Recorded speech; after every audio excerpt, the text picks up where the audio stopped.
I know I slid No in problem. your DMs like a creep. No, I was really happy that you actually did. I mean, it's an honor. Every interview I do Yes. is always very different because sometimes I've known someone and followed them for years and listened to their music for years. And sometimes it's someone like yourself, someone I've just discovered. I know absolutely nothing about them other than I love what I'm hearing.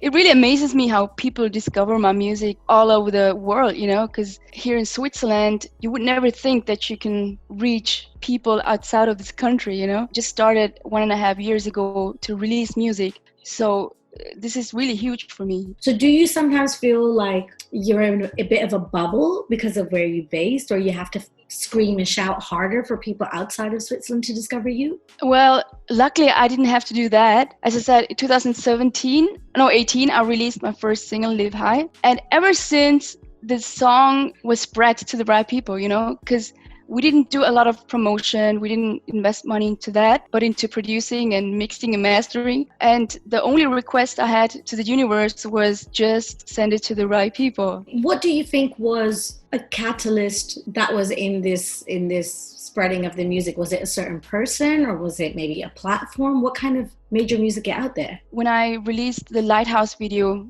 that was shot in Mumbai, VH1 India played it on heavy rotation.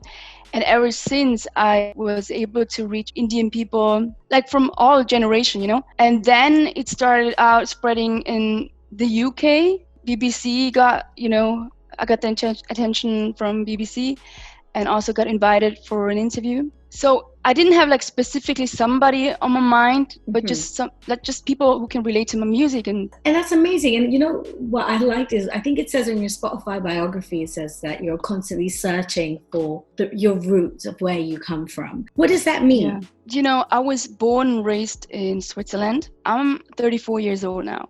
And shut up. Yeah. Yeah. So at that time, you look 23. Thank you. Well done. Well, to whoever.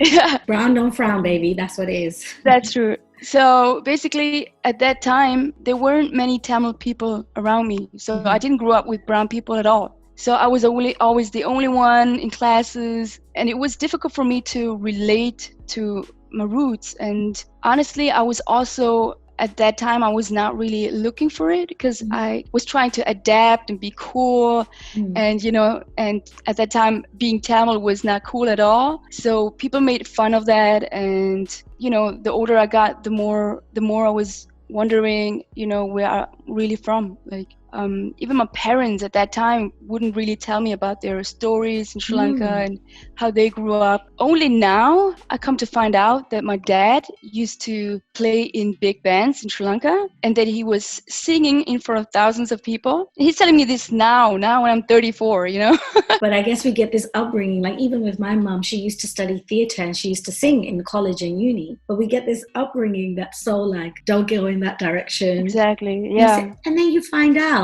that was their passion all along. And I don't know why he was so afraid to talk about this, but now that he sees that he can't do anything about it anyway, so he's like, okay, this is the story. During this shutdown, I went back to my parents' place, and it's pretty cool. We connected on a different level, and we're talking more, and there's a lot of an understanding. Like I really admire all these musicians out there, playing concerts, going live and all this stuff. But I was taking that time now to find out stories about my family.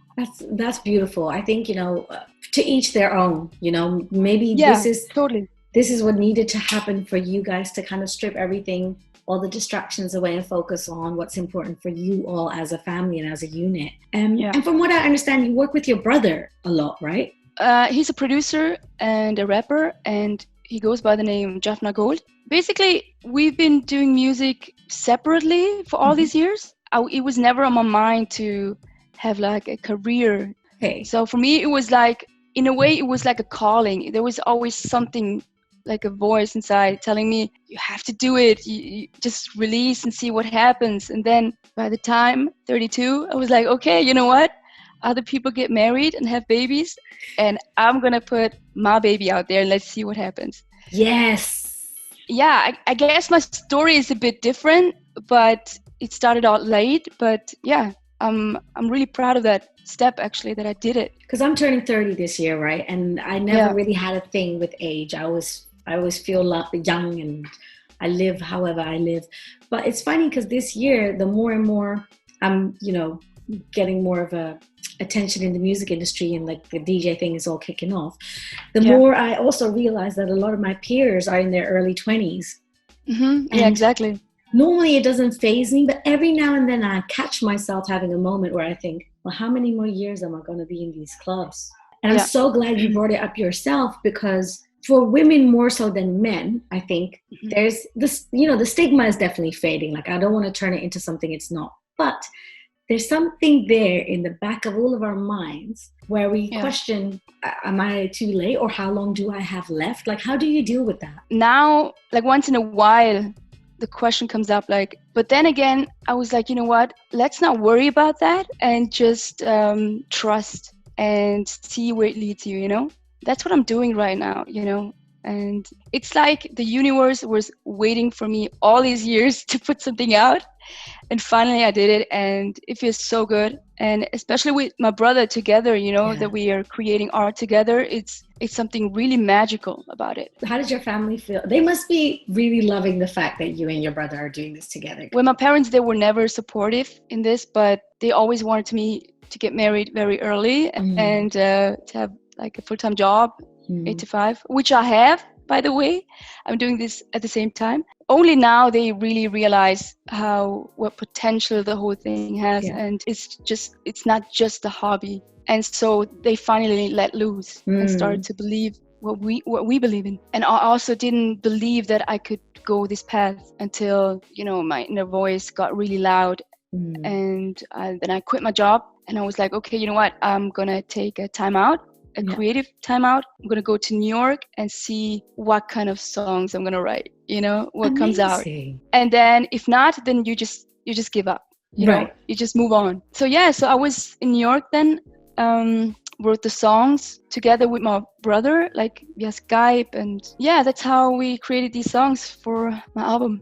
Why New York? What made you want to go there and be creative there? I had a good friend of mine, Odyssey, and he was like, you know what, I have this apartment studio, I can rent it out to you during this time. And I was like, best timing ever, let's do this. Oh, that makes sense. Odyssey is also an artist we love to play on the show here as well, so that's he's amazing. To have. If I asked your brother what the most annoying thing is about you, what would he say? Probably impulsive.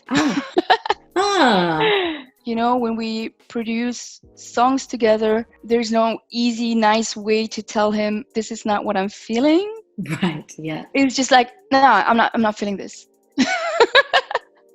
So that could be hurtful sometimes, but we're working on that. So yeah. If you weren't doing music, if I took music away from you completely, what passion or kind of career path would you have chosen? It would have been probably something with animals. Oh. Although I have like a basic, office job. I work for Swiss Airlines. I buy aircraft parts. That's what I do. Casual.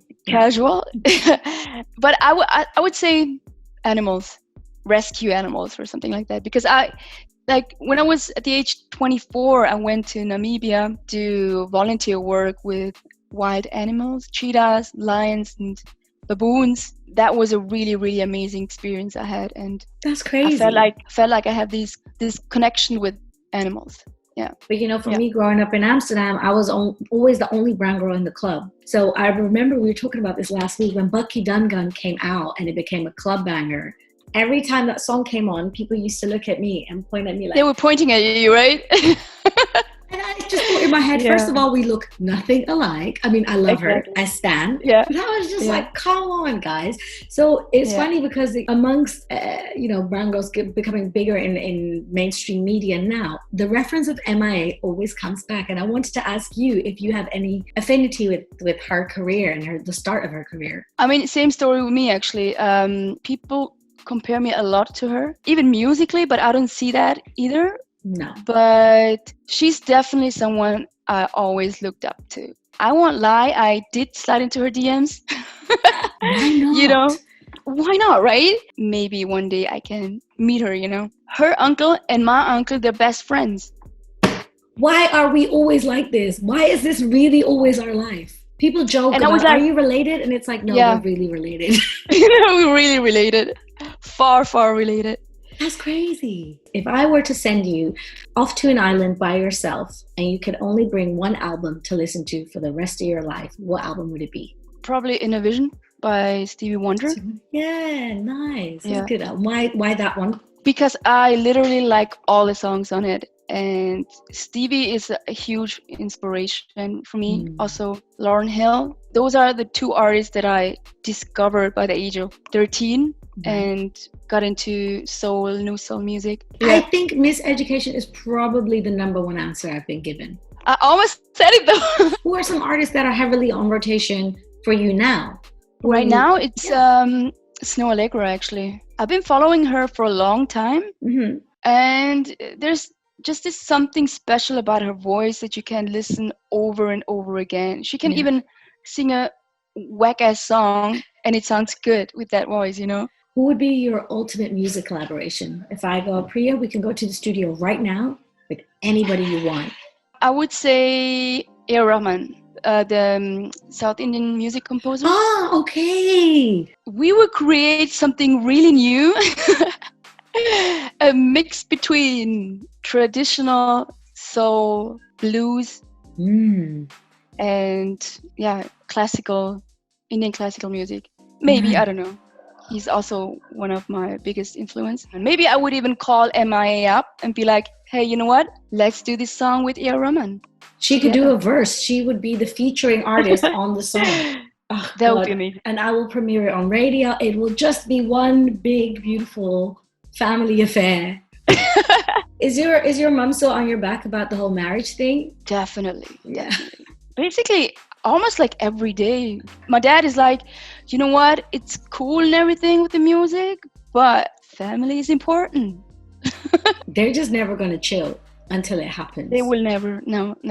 I tried everything, trust me, but they will not give up on this one. It will come, when the time is right, it will come. Oh gosh, yeah. Well, I'm at this moment, you know what? The only thing I've never really thought about the need to get married or even be in a relationship or anything like that. The only thing that bothers me during lockdown is that I want a man with a big house just so I can be in lockdown in a bigger house. That's the only thing. It's not about him. That's the only thing, really? It's not about him. I don't care. It's just about the house. I really and truly believe now in the day and age of internet, we're listening to artists in Cape Town, in Lagos, and we know everything about them because of the internet. I really like that you stayed true to your path. So you didn't let the geographical location or your age or even your background get in the way of whatever story you're trying to tell us. But I think it's still something that a lot of young people struggle with. And if you could give them a word of, if you want to call it advice, or even just share an experience or a thought process that you've learned, what would that be? It would be, find that passion, that you're really into and show up every day. You don't have to create every day, but at least show up and see what happens. If I were to take you out of Zurich and move you to London, for example, what would you miss the most about Switzerland or Zurich? Probably my family. Oh, that's a really good answer. I'm a really family person, actually. Other than that, probably the good weather, the mountains. So, but it's only like 1 hour, so it's not far away. I can come back every weekend even. What do you miss the most about New York? The pizzas. Oh. They're really good with the garlic sauce. Oh my God, that's the realest answer ever. Pizza. I feel like nowadays when you speak to anybody who's not from here, they always have London on their list of places they would live. Is this a place you would consider relocating to? I wouldn't say so. Like years ago, I went to Cheltenham for 3 months to learn English. Because your English is really, really good. Oh, thank you. No, actually, it was 15 years ago. Damn. Where's time gone, eh? I know, right? I feel like the vibe, it's nice, but it's, kind of dark and dull and rainy, and the houses, I'm not a fan of the houses, architecture. Yeah, the architecture is a little bit sad. I'm not gonna lie. I was even thinking about living in Goa. Like, I could totally imagine that. I went to Goa for the first time last October. See, I'm Indian. So my whole life, my mom has always told me, don't go to Goa. everyone does drugs, everyone's a hippie. Exactly. I fell in love. Right? The people, the food, the houses, the nature. I felt like little Mowgli running around Jungle Book the whole time. Yeah.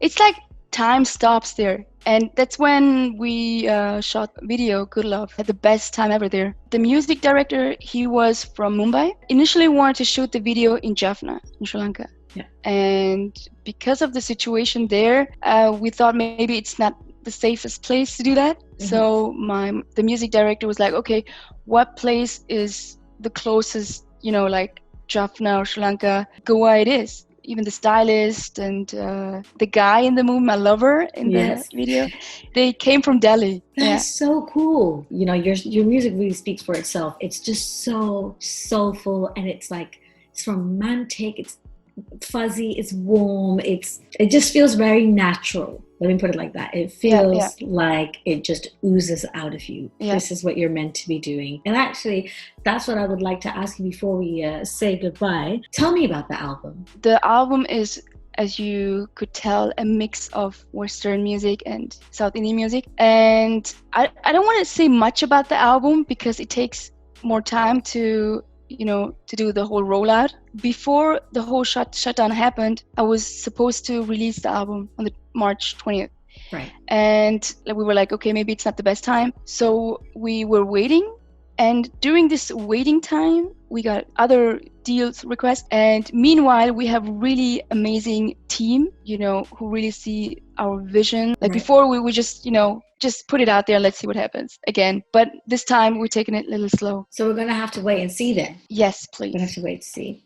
Thank you so much for doing this. It was a pleasure talking to you, Jyoty. I really, really enjoyed this. And honestly, the next time I come to Zurich, you have to come out. You have to come out. Yeah. And I want to hear everything you're working on, all the music you're recording. Keep sending it to me. And when the album's Thank you so much. Well, we will get your story again. Once it's out. Awesome. Thank you, my love. And say hello to your brother as well for me, please. Thank you. Will do. Yeah. On my behalf. Thank you. Bye. All right. Bye.